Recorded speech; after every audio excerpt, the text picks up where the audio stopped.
Car साहब से पूछेंगे कि सोशल मीडिया पर हमारी लगी हुई तस्वीरें क्या जादू के लिए जादूगर इस्तेमाल कर सकते हैं और हम उससे कैसे बच सकते हैं। अस्सलाम वालेकुम कार साहब। वालेकुम सलाम। जी कार साहब, इस हवाले से बताइएगा। अल्हम्दुलिल्लाह वक़फ़ा वस्सलातु वस्सलामु अला रसूलिल्लाह अम्मा बाद। अदनान भाई, ये जो सोशल मीडिया की तस्वीरें और इन चीज़ों का मामला है, देखिए जादू मुख्तलिफ़ चीज़ों पर हो सकता है। वो जिस तरह की मजबूत चीज़ जादूगर को मिलेगी वो उस तरीके से ही उतना ही मजबूत और मतलब उसके हिसाब से वो अमल करेगा। जी, उसमें अगर आपका पसीने वाला कपड़ा मिलता है तो उसका एक अलग अमल होता है, और इसी तरह नाखून हैं, बाल हैं, और इसी तरह तस्वीर है। बेहतरीन सदका जारिया हासिल करने के लिए इस वीडियो को लाइक करें, शेयर करें, कमेंट करें और हमारे चैनल को सब्सक्राइब करें, पेज को लाइक करें। कुरान से रूहानी इलाज। तस्वीर पर उसी तरह जादू हो जाता है जिस तरह यानी आम तस्वीर पर होता है, सोशल मीडिया से ली गई तस्वीर पर भी उसी तरह जादू हो जाता है। जी, अब एक बात तो क्लियर होगी कि तस्वीर पर जादू हो जाता है। अब इससे बचना कैसे है।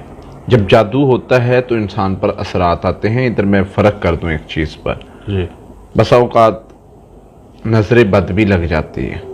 सोशल मीडिया पर आपने कोई नई गाड़ी ली है, आप किसी मतलब कोई आपने अचीव किया है कोई काम, तो उसमें आप स्टेप ले रहे हैं और आपको नज़र लग गई है। आपने सोशल मीडिया पे डाला और नज़र लग गई, लोगों ने देखा, हसद किया।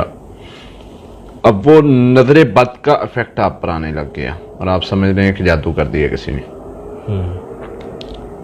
फौरी जादू नहीं हो जाता 1 मिनट में, या कुछ एक आध दिन में भी जादू नहीं हो जाता, टाइम लगता है। नज़र बद फौरी लग जाती है, 1 मिनट में असरअंदाज होने की ताकत रखती है।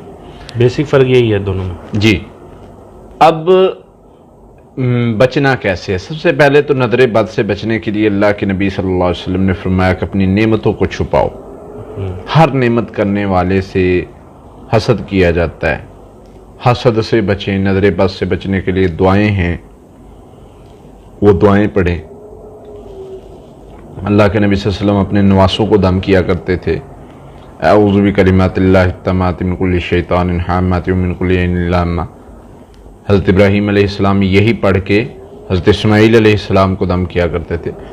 तो बात ये समझ आई कि ये पढ़ने से इंसान महफूज रहता है, नज़र बद से हो गया महफूज। अब जादू जो करता है, मसलन कोई सोशली बंदा है, वो उसने कई एक्टिविटीज़ करनी है, उसकी मजबूरी है कि सोशल मीडिया के साथ टच में रहना है, और उसी तरह उसकी वीडियो तस्वीरें वो उसकी लगनी ही लगनी है।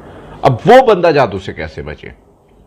देखिए बात ये है, सिंपल तरीका है, बहुत ज़्यादा उस चीज़ में ना जाएं, ज़्यादा खौफ का शिकार ना हो, ज़्यादा बदगुमान और वसवसों का शिकार ना हो। सिंपल तरीके पे आ रहे हैं। सिंपल तरीका क्या है, आपने अपने आप को महफूज रखना है। यानी आप अगर अपने आप को, अपने घर को लॉक करके घर में बंद हो जाएं, अपने रूम में बंद हो जाएं, बाहर से पत्थर मारने वाला मारता रहे पत्थर। बिल्कुल, वो आपकी दीवार से लग सकते हैं, आपके गेट पे लग सकते हैं, आपके सहन में गिर सकते हैं, लेकिन वो आपको नुकसान नहीं दे सकते। क्यों? क्योंकि आप अंदर में महफूज हो गए। इसी तरह जब आपने अज़कार कर लिए तो आप महफूज हो गए, आपने अपने आप को प्रोटेक्ट कर लिया। तो यही तरीका नबी सल्लल्लाहु अलैहि वसल्लम ने बताया। हम सूरह फलक नास में पढ़ते क्या हैं कि अल्लाह मैं तेरी पनाह चाहता हूं। बेशक। पनाह का मतलब क्या है कि तेरी हिफाजत में मैं आ गया हूं, बेशक। अब तू मेरी हिफाजत करेगा, और मैं अब किले में दाखिल हो गया हूं, اب ایک طرح سے میں ایک کمرے میں داخل ہو گیا ہوں اور باہر جتنے بھی نقصان پہنچانے والے لوگ ہیں میں ان سے محفوظ ہوں۔ بے شک۔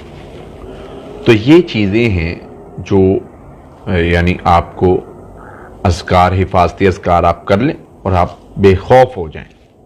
حفاظتی پڑھائی کریں، سورہ فاتحہ ہے، آیت الکرسی ہے، سورۃ البقرہ کی آخری 2 آیات ہیں، آخری 3 کل ہے، پڑھ کے اپنے آپ کو محفوظ کریں۔ بسم اللہ الذی لا یضر مع اسمہ شیء فی الارض ولا فی السماء وہو السمیع العلیم، یہ دعا ہے، پڑھیں، اپنے آپ کو محفوظ کریں، پھر کوئی جو مرضی کرتا پھرے، ہم پر اثر انداز ہونے والی چیز نہیں انشاءاللہ۔ جب یہ پڑھائی آپ نے کر لی، کوئی تصویر پر کرے، ناخنوں پر کرے، کسی بھی چیز پر کرے، آپ خوف زدہ نہ ہوں، اس کو پہلے ہی اپنے سر پر سوار نہ کر لیں، ریلیکس رہیں، پڑھائی کی، اذکار کی، انشاءاللہ آپ محفوظ رہیں گے۔ انشاءاللہ۔ لیکن اگر آپ خوف زدہ ہوتے رہے، پھر شیطان کو رستے ملتے رہیں گے، پھر کرتے رہیں پڑھائی۔ خوف زدہ نہیں ہونا، انشاءاللہ اللہ کی طرف سے اللہ سے اچھا گمان رکھنا ہے، پڑھائی کر کے اللہ پر توکل رکھنا ہے، انشاءاللہ آپ کی اللہ کی طرف سے مدد آئے گی۔ بہت شکریہ قاری صاحب۔